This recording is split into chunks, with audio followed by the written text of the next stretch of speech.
नमस्कार दोस्तों, study with M के मिश्रा चैनल में आप सभी का स्वागत है।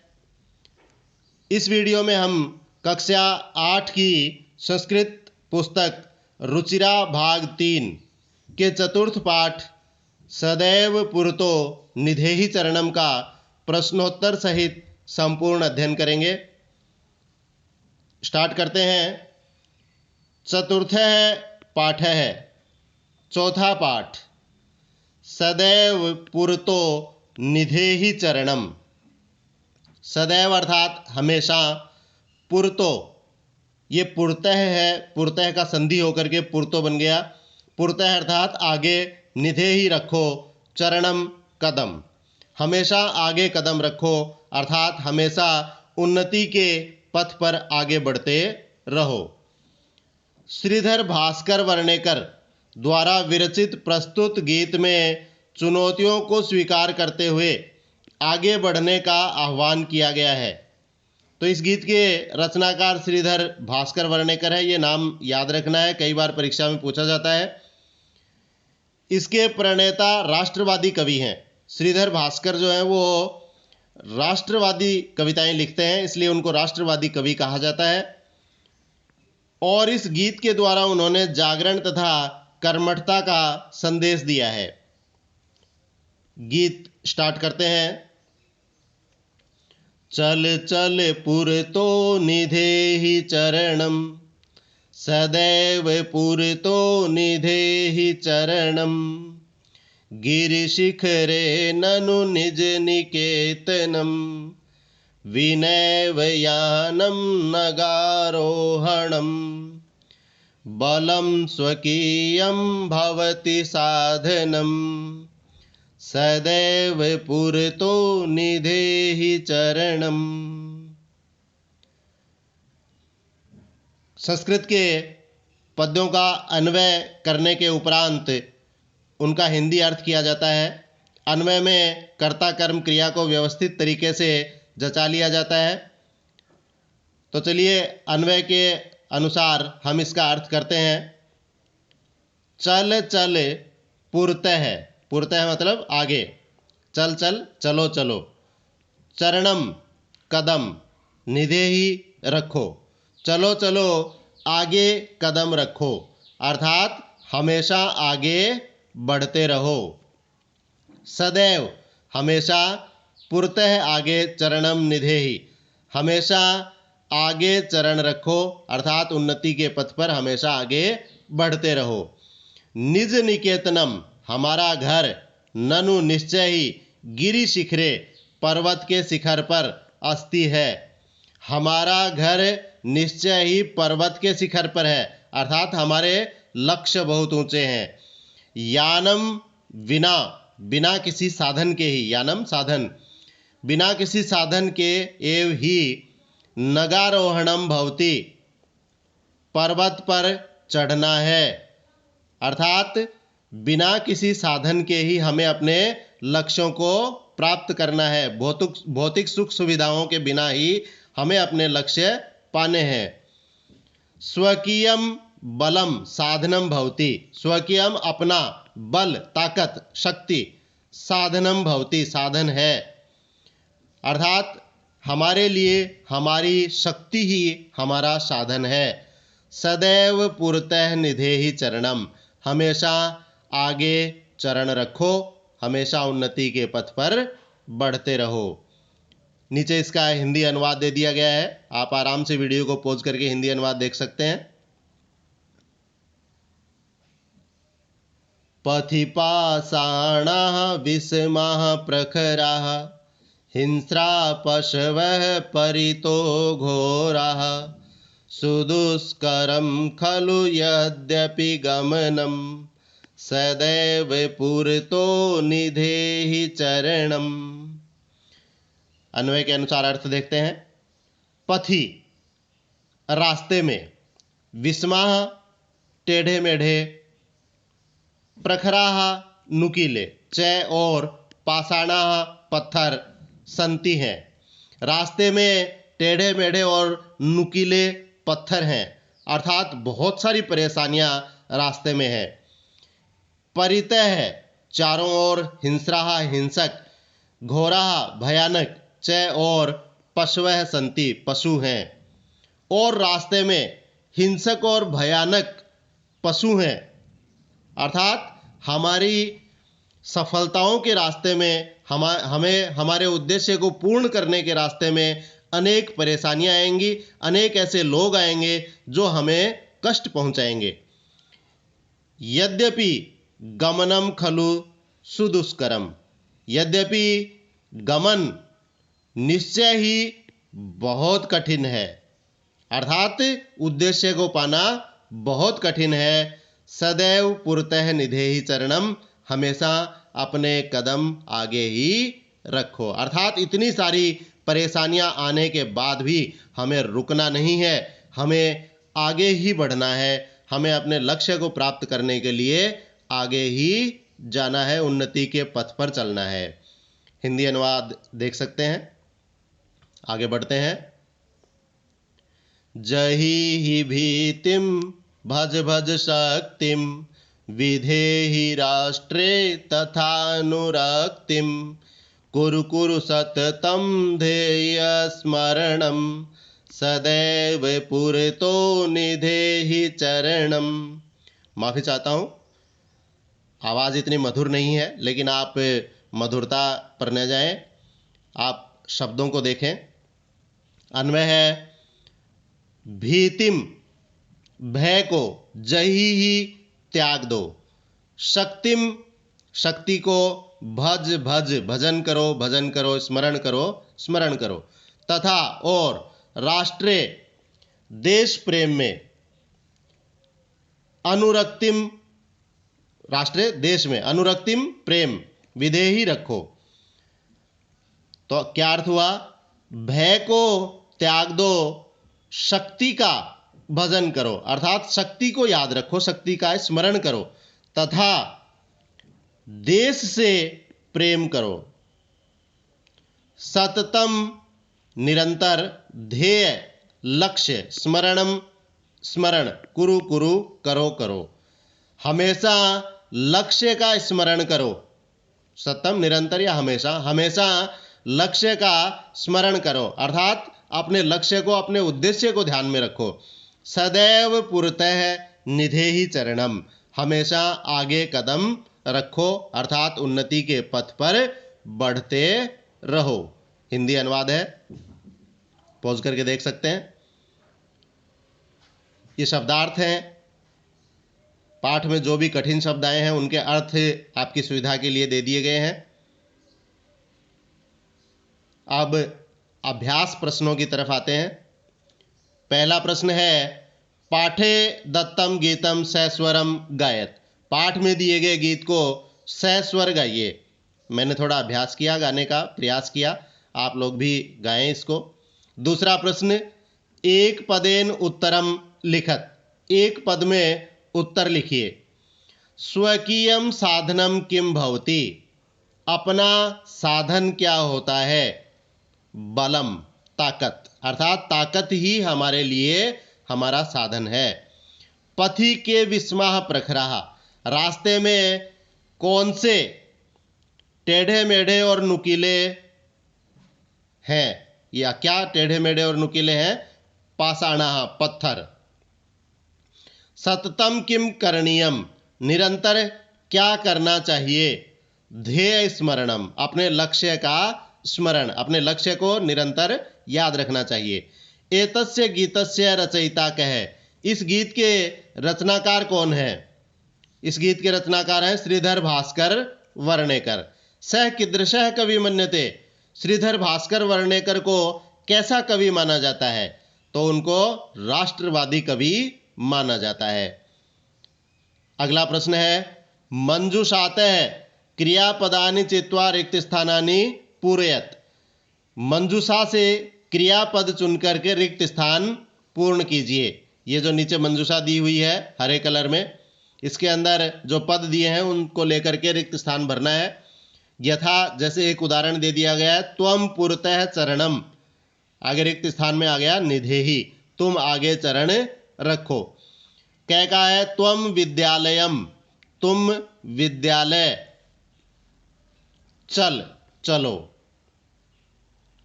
राष्ट्रे अनुरक्तिम, राष्ट्र में प्रेम, विधेयी रखो या राष्ट्र से प्रेम करो। मह्यम जलम, मेरे लिए जल देही दो। मूढ़, मूर्ख, जही ही धनागम तृष्णाम, जही ही त्याग दो धन आने की लालसा को, अर्थात धन की लालसा को, धन की इच्छा को त्याग दो। भज गोविंदम, गोविंद का भजन करो। सततम ध्येय स्मरणम, निरंतर अपने लक्ष्य का स्मरण करो। कुरु आ जाएगा इसमें। अगला प्रश्न है, उचित कथनानाम समक्षम आम, अनुचित कथनानाम समक्षम न इति लिखत। जो उचित कथन है उसके सामने आम अर्थात हाँ, और अनुचित है उसके सामने न अर्थात नहीं लिखना है। उदाहरण दे दिया गया है, पुरतः चरणम निधेहि, आगे चरण रखो। तो ये सही है इस पाठ के अनुसार, तो आम लिख दिया हाँ। क्या है, निज निकेतनम गिरि शिखरे अस्ति, हमारा घर पर्वत के शिखर पर है। तो पाठ के अनुसार ये भी सही है, पर्वत के शिखर पर ही है, अर्थात लक्ष्य बहुत ऊंचा है हमारा। तो आम। स्वकीयम बलम बाधकम भवति, हमारा बल बाधक होता है, अर्थात हमारी शक्ति हमारे लिए रुकावट होती है।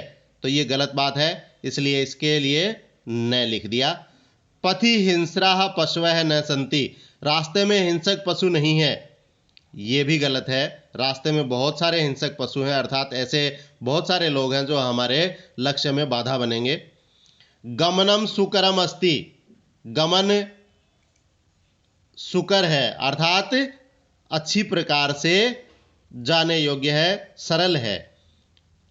तो गमनम सरलम नहीं है, अर्थात दुष्करम है गमनम, तो इसलिए न लिख दिया। सदैव अग्रे एव चलनीयम, हमेशा आगे ही चलना चाहिए, अर्थात उन्नति के पथ पर ही बढ़ना चाहिए। तो ये बिल्कुल सही है, आम लिख दिया इसके लिए। अगला प्रश्न 4 में आ का, वाक्य रचनाया अर्थ भेदम स्पष्टीकुरुत, वाक्य रचना से अर्थ भेद को स्पष्ट कीजिए। परितः और पुरतः, ये 2 शब्द हैं। परितः अर्थात चारों ओर, पुरतः अर्थात सामने।